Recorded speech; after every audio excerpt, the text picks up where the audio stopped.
প্রাণী সম্পদ মন্ত্রণালয়ের তথ্য অনুযায়ী উনার জন্ম কিন্তু হচ্ছে 1962 সালে।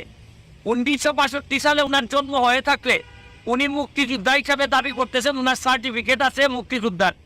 এবং উনি 71 সালে যদি মুক্তিযুদ্ধ হয়ে থাকে তাহলে উনার বয়স হয় মাত্র 9 বছর।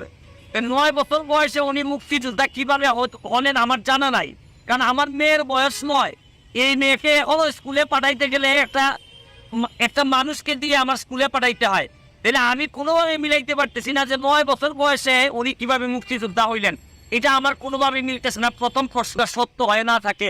আর বিশেষ করে মুক্তিযোদ্ধার বিষয়টা, উনি যদি প্রকৃত অর্থে হয় উনি মুক্তিযোদ্ধা হিসেবে সঠিক কিনা উনি প্রমাণ করবেন, নাইলে উনার জন্ম সাল ঠিক কিনা এটা উনাকেই প্রমাণ করতে হবে।